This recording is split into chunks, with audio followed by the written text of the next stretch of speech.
Hello everyone, welcome back to around Satya. क्या हाल चाल? सब बढ़िया। चलिए, तो आ गया हूँ मैं एक बार फिर से आप सभी के लिए लेकर के ट्वेल्थ क्लास की poem an elementary school classroom in a slum, जिसको लिखा है स्टीफन स्पेंडर ने।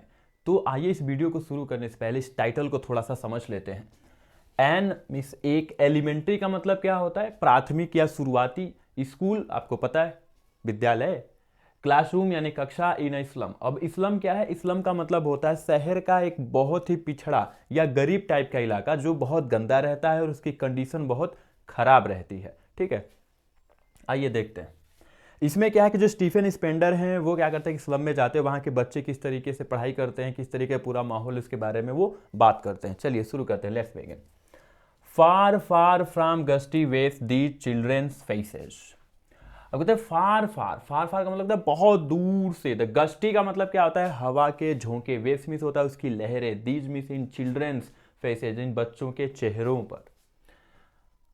बहुत दूर से झोंकेदार या झोंकों के रूप में हवाओं की लहरें आती हैं और वो लहरें उन बच्चों के चेहरों पे पड़ती हैं। Like rootless weeds the hair turn round their pallor. Like के जैसे, रूटलेस का मतलब होता है जड़ विहीन, जिसकी जड़ नहीं होती। वीड्स यानी खरपतवार, हेयर बाल, टर्न फट जाते हैं या बिखर जाते हैं, राउंड दियर पैलर, उनके पैलर पर। अब यहाँ पे क्या है? पैलर का मतलब क्या होता है? धुंधला, पीला या कमजोरी या डर की वजह से पीला हुआ पड़ा चेहरा। मतलब कि बहुत दूर दूर से हवाओं के झोंकों की लहरें आती हैं और उन बच्चों के चेहरे पे पड़ती हैं, और उन बच्चों के चेहरे पे जो बाल हैं वो ऐसे बिखर जाते हैं जैसे कि बिना जड़ की खरपतवार। ठीक है, आगे देखते हैं। The tall girl with her weighed down head. अब ना क्लास में पहुंच चुके हैं बच्चे, किस तरीके से वहां पे बैठे उसके बारे में बात करते हैं। एक लंबी सी लड़की है, with her weighed down head. उसने क्या किया है कि अपने सर का जो भार है वो पूरा ऐसे करके वो बैठी है क्लास में, पूरा रख दिया अपने ऊपर या सीट पे आप कह सकते हो। The paper seeming boy. Paper seeming boy का मतलब क्या है? बिल्कुल दुबला पतला कमजोर सा बच्चा, ये विद रैट्स आइज, जिसकी आंखें बिल्कुल रैट्स के जैसी। रैट्स मतलब चूहा, देखा आपने ना, आंखें ना उसकी बाहर थोड़ी हल्की सी निकली रहती है, बिल्कुल वैसे ही। जो व्यक्ति कमजोर होता है तो ऐसे ही लगता है उसकी आंखें ना थोड़ी सी बल्गिंग और मतलब बाहर निकली हुई है। The stunted unlucky air. The stunted, stunted का मतलब है जिसकी ग्रोथ रुक गई है। अनलकी या भागा। एयर का मतलब क्या होता है? उत्तराधिकारी।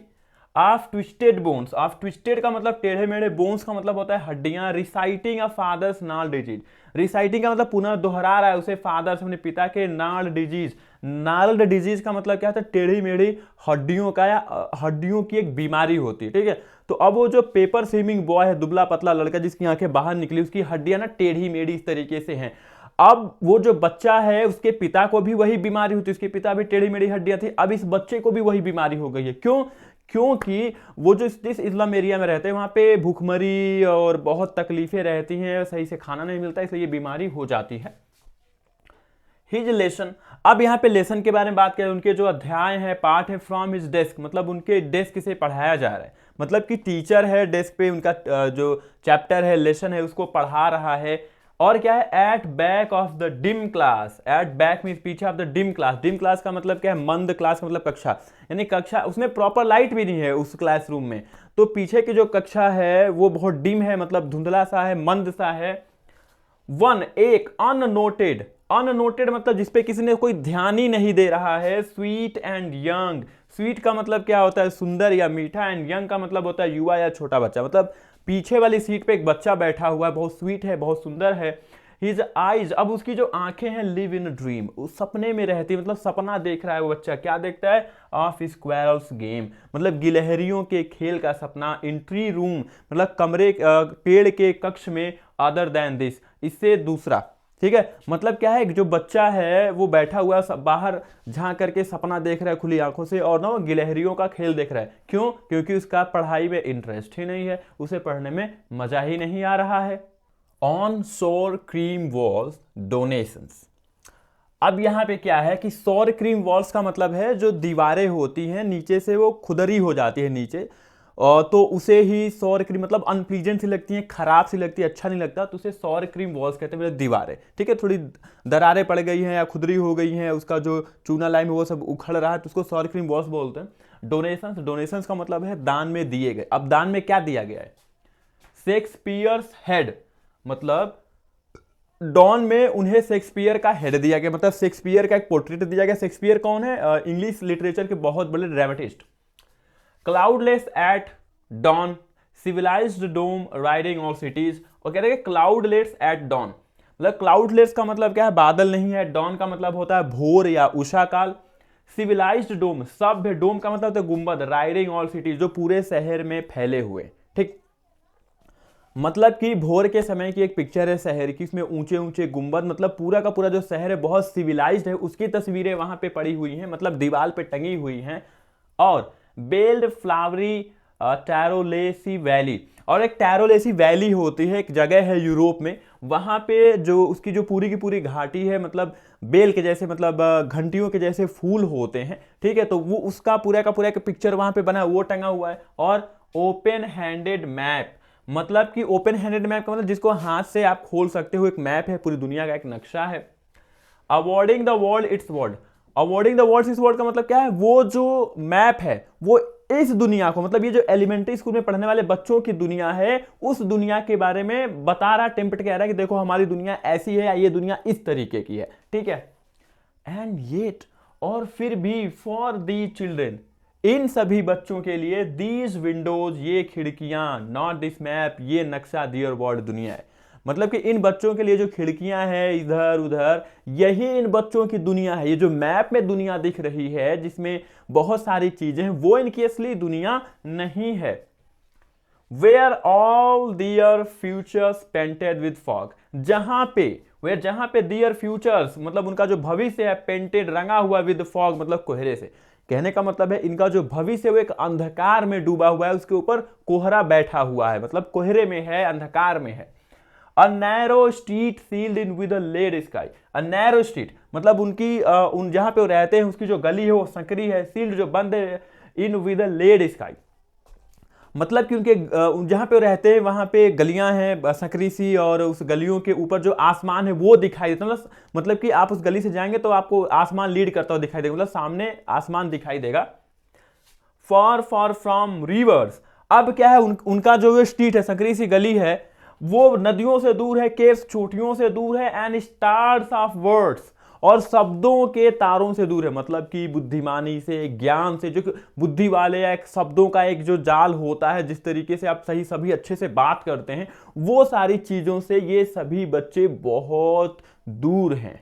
Surely Shakespeare is wicked, the map a bad example. Surely मतलब निश्चित ही, शेक्सपियर इज विकिड, शेक्सपियर मतलब क्या है? विकिड है, दुष्ट है यहाँ पे। क्यों? क्योंकि जहां पे जो बच्चे स्लम में पढ़ रहे हैं वो गरीब टाइप के बच्चे हैं, और जो शेक्सपियर है वो राजा महाराजाओं के नाटक लिखते हैं, तो शेक्सपियर का उनके लिए क्या मतलब है? बेकार ही तो हुए वहां पे। और द मैप बैड एग्जाम्पल, और जो मैप है, जो नक्शा है, वो उनके लिए एक खराब एग्जाम्पल है, क्योंकि जिसे दुनिया में घूमना नहीं वो मैप लेके क्या करेगा, तो मैप भी उनके लिए खराब एग्जाम्पल है। With ships and sun and love tempting them to steal, with means क्या? जिसके साथ शिप्स यानी जहाजें, एंड सन में सूर्य, एंड लव इन प्रेम, टेम्पटिंग लालायित करते हैं, देम उन्हें, टू स्टील चुराने के लिए, for life that, for life यानी जिंदगी, दैट की स्लाइली चोरी से या चुपके से, टर्न बदल जाती हैं, दियर उनके क्रैम्ड होल्स, क्रैम्ड होल का मतलब टूटे मुटे घर जिसमें वो रहते हैं। यानी कहने का मतलब ये है, जब वो मैप में ये सारी चीजें देखते हैं, तो अब ये जो पूरी की पूरी जो दुनिया है उनके सामने क्या रखती है कि बहुत बड़ी बड़ी जहाजें हैं, सूर्य है, प्रेम वाली बातें, तो उनको ना वो लालायित करती हैं, तो वो सब उसको चुराने के लिए अपने घर से वो बाहर निकलते हैं, और अपने अपने वो उस घर में, टूटे फूटे घर में, लहर में या मांद में रहते हैं। From fog to endless night, from fog मतलब कोहरे से, एंडलेस नाइट का मतलब है अनंत रात। On their slag heap, on their उनके स्लैग हीप का मतलब, स्लैग मतलब कचरा, हीप का मतलब होता है ढेर पर, दी चिल्ड्रन यानी ये बच्चे। यानी कहने का मतलब है जिनकी सुबह भी फॉग में होती है और अंधकार में, फॉग में खत्म हो जाती है। यानी कहने का मतलब है कि वो जन्म लेते हैं अंधकार में और अंधकार में ही मर जाते हैं, मतलब उनका जो फ्यूचर है वो बहुत ज़्यादा ब्राइट या उज्ज्वल नहीं है। Where skins peeped through by bones and spectacles of steel with mended glass like bottle beats on stones. Where skins peeped, where skins मतलब उनकी जो त्वचाएं हैं, पिप्ड में झांकती हैं, थ्रू में इसके जरिए बाई बोन्स यानी हड्डियों के जरिए, मतलब कि उनकी जो त्वचा है ना वो हड्डियों के जरिए झांकती है। कहने का मतलब यहाँ पे वो इतने कमजोर हैं कि उनके बॉडी में जो हड्डियां उनको देखा जा सकता है और उनको गिना जा सकता है। एंड स्पेक्टेकल्स और चश्मे ऑफ स्टील एंड स्टील के बने हुए विथ मेंडेड ग्लास यानी जो शीशे से मढ़े हुए हैं, like bottle bits on stone, बिल्कुल ऐसे हैं जैसे कि किसी पत्थर पर, बिल्कुल ऐसे हैं जैसे किसी पत्थर पर किसी ने कांच के टुकड़े रख दिए हों। All of their time and space are foggy slum, all में पूरा पूरा दियर टाइम एंड स्पेस, उनका जो भी पूरा का पूरा वक्त है, स्थान है, are foggy slum. Foggy slum का मतलब क्या है कि उन्हें इसी गंदे से धुंधले अंधकार में, स्लम में ही पैदा होना है और उसी में उनको खत्म हो जाना चाहिए, यही उनकी पूरी की पूरी क्या है, जिंदगी है।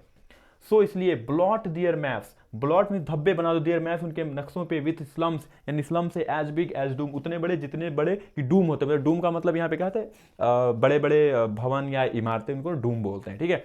तो कहने का मतलब यहाँ पे ये है कि जो बहुत बड़े बड़े लोग हैं, जो अमीर लोग हैं, अब ये जो झुग्गी झोपड़ियाँ जो हैं वो क्या है कि उनके लिए एक धब्बे के जैसे हैं। अनलेस गवर्नर इंस्पेक्टर विजिटर, मतलब कि अभी थोड़ी देर पहले मैंने कहा था कि जो स्लम्स हैं उन मैप में इतने बड़े बड़े इनके मैप्स बना दो ताकि सभी लोग देख सकें। और ये जो गवर्नर है मतलब सरकार, इंस्पेक्टर, विजिटर यानी आने वाले लोग, यही वो लोग हैं जो इन स्लम के बच्चों की दुनिया जो है और जो अमीर लोगों के बीच की जो दुनिया, उसके बीच में ब्रिज का काम करेंगे और इसकी दुनिया को उस दुनिया से जोड़ेंगे। This map becomes their window and these windows that shut upon their life like catacombs. अब this map becomes their window, मतलब कि जो मैप है क्या होगा, ये मैप उन लोगों के लिए विंडो बनेगी और वो लोग इस मैप के जरिए, इस विंडो के जरिए इस पार देखेंगे, इस लोगों की दुनिया को देखेंगे, इस्लाम में जो बच्चे हैं वो कैसे रह रहे हैं और वो भी इस दुनिया को अमीरों की दुनिया से ऐड करेंगे, उसको जोड़ेंगे। That shut upon their life like catacombs, जिसने उनकी जिंदगी को कैटाकॉम्स के जैसे बंद कर दिया। कैटाकॉम्स क्या होता है, कब्र होता है, कब्रिस्तान। यानी कहने का मतलब यहाँ पे ये है, ये जो इस्लाम में रहने वाले बच्चे हैं वो खिड़की बंद है बाहर की दुनिया से, कोई अटैचमेंट नहीं है। तो अब क्या हो रहा है कि अब उस गंदे से माहौल में इस्लाम में रहते हैं और फिर वहाँ पे उनकी जो लाइफ है बिल्कुल ऐसे बन गई है जैसे कि कब्र हो या कब्रिस्तान हो, बिल्कुल डेड बॉडीज के जैसे, जिसमें कोई जीवन नहीं, कोई जान नहीं। तो अब ये उनमें बदलाव कौन लेके आएंगे, जो गवर्नर से, इंस्पेक्टर से, विजिटर है, ये क्या करेंगे, इस्लाम की दुनिया को और बाहर की जो दुनिया उसको क्या करेंगे, जोड़ेंगे और फिर दोनों की दुनिया अच्छी हो जाएगी। Break upon till they break the town, break को ब्रेक तोड़ दो, अपॉन टिल दे ब्रेक तोड़ दे द टाउन यानी कस्बा। यानी कहने का मतलब है जितनी भी बाउंड्रीज हैं उन सभी बाउंड्रीज को तोड़ दो, मतलब मतलब जो भी उनको आगे बढ़ने से रोक रही है, उनको प्रोग्रेस करने से रोक रहे हैं, तो उन सारी बाउंड्रीज को तोड़ दिया जाए ताकि वो भी उन्नति कर सकें और बाकी दुनिया के साथ कदम से कदम मिला के आगे बढ़ सकें। And sow the children to green fields and make their world run azure on gold sands and let their tongues run naked into books, the white and green lives upon history theirs whose language is the sun. And so the children, और इन बच्चों को दिखाओ, आज़ादी दो, to green fields मतलब कि हरे भरे खेतों को वो देख सकें, and make their world run azure on gold sands, और वो अपनी दुनिया को ऐसा बना सके। अजूर मतलब होता है नीला यानी आसमान, on gold Sands, gold Sands का मतलब यहाँ पे क्या है कि जो सुनहरी रेत है जिसपे आसमान रहता है और लहरें चलती हैं, वो वहाँ पे जाए, बहुत दूर तक यात्रा कर सके, समंदर तक वो जाके उसकी पूरी दुनिया को देख सके। एंड लेट दियर टंग्स, और उनकी जबान को run naked into books the white, और उनकी जो जबान है उन जबान को किताबों पे नेक्ड रन करने दो, चलने दो, मतलब कि उन्हें भी जो ज्ञान है, जो विजडम है, जो बुद्धिमानी से भरी बुक्स हैं, उन सभी बुक्स को उन्हें पढ़ने दो, उन्हें भी मौका दो कि वो सारी चीज़ों को पढ़ सकें। एंड ग्रीन लिव्स ओपन, और उनके लिए जो हरे भरे खेत हैं या जो मैदान है वो उनके लिए खुल सकें, ओपन हो सकें। History theirs whose language is the sun, history मतलब इतिहास वही लोग बनाते हैं, दियर्स जिनकी भाषा इज द सन, यानी जिनकी भाषा में गर्माहट रहती है, सूरज की ताकत होती है, तो वही लोग क्या करते हैं, हिस्ट्री क्रिएट कर पाते हैं, हिस्ट्री बना सकते हैं। तो ये रही लाइन बाय लाइन एक्सप्लेनेशन इस पोएम की। इस पोएम में ओवरऑल जो कवि हैं वो ये कहना चाहते हैं कि जो पिछड़े तबके के लोग हैं उन्हें भी जो प्रोग्रेस दुनिया है उसके साथ कदम से कदम मिला के चलने का पूरा हक है। हमें भी उन्हें प्रगति के मार्ग पर, ज्ञान के मार्ग पर चलाना चाहिए, और ये कौन कर सकता है, सरकार, हम, आप, ये सब मिलकर ये कर सकते हैं। ठीक, तो ये है इसकी central idea. The poem An Elementary School Classroom in a Slum is composed by Stephen Spender. ये पोयम स्टीफन स्पेंडर जी के द्वारा लिखी गई है। द पोएट टॉक्स, ये जो कवि है टॉक्स बात करते हैं सोशल इनजस्टिस, सामाजिक अन्याय की, एंड क्लास इनइक्वलिटीज, और वर्ग असमानता की, मतलब कि जातीय असमानता, वर्ग के हिसाब से असमानता है। डिनाइयल ऑफ अपॉर्चुनिटीज, डिनाइल मतलब मनाही ऑफ अपॉर्चुनिटीज मतलब अवसरों की, टू स्लम ड्वेलर्स, जो इस्लाम में रहते हैं, यानी जो इस्लाम में रहते हैं उन्हें असमानता है, अवसरों की कमी है, मतलब अवसर उनको दिए ही नहीं जाते हैं। And also expresses his thoughts, और वो अपने थॉट को एक्सप्रेस करते हैं, व्यक्त करते हैं on the widening gap between the rich and the poor. Widening gap का मतलब कि बहुत बड़ा गैप है, गैप का मतलब कि बीच में बहुत बड़ी जगह है, between the rich and the poor, गरीब और अमीर के बीच में, ठीक है। एक बहुत बड़ा गैप ये है कि अमीरों और जो गरीबों के बीच में बहुत बड़ा गैप है कि अमीर एक अलग लाइफ जी रहा है और जो गरीब है वो एक अलग लाइफ जी रहा है। तो इसके बारे में जो कवि है वो बात करते हैं। और the poem lucidly brings forth the miserable condition of the children of the slum. The poem lucidly brings, यानी जो कविता है बड़े आराम से लेके आती है फोर्थ, सामने हमारे सबके सामने लेके आती है द मिजरेबल कंडीशन, एक दयनीय स्थिति ऑफ द चिल्ड्रन, यानी बच्चों की ऑफ द इस्लाम, यानी जो इस्लाम में रहते हैं, जो इस्लाम में रहते हैं उनकी जो दयनीय स्थिति है उसको हमारे सामने ये कविता लेके आती है। And not enough educational quality facilities provided to them, और नॉट एनफ मतलब बहुत पर्याप्त, एजुकेशन मतलब शैक्षणिक, फैसिलिटीज यानी सुविधाएं प्रोवाइडेड टू देम उनको प्रोवाइड की गई हैं, मतलब वो जो बच्चे हैं बहुत काफ़ी एक अच्छे तरीके की जो एजुकेशनल फैसिलिटी होती है वो उनको प्रोवाइड या उपलब्ध नहीं करवाया गया है। The education and basic facilities should be provided to them. Education और जो एजुकेशन यानी शिक्षा और जो एक आधारभूत सुविधाएं होती हैं वो उन इस्लाम के बच्चों तक, इस्लाम के जो लोग हैं उन तक पहुंचाया जाना चाहिए, तभी हम एक इक्वलिटी पे आ पाएंगे, गरीब और अमीर आदमी थोड़ा बराबर हो पाएंगे, दोनों एक अच्छी जिंदगी जी पाएंगे। तो ये थी इस पोएम की सेंट्रल आइडिया। एक्सप्लेनेशन मैं आपको पहले ही लाइन बाय लाइन बता चुका हूं, तो आपको एक्सप्लेनेशन और सेंट्रल आइडिया कैसा लगा कमेंट में जरूर बताइएगा। Thanks for watching.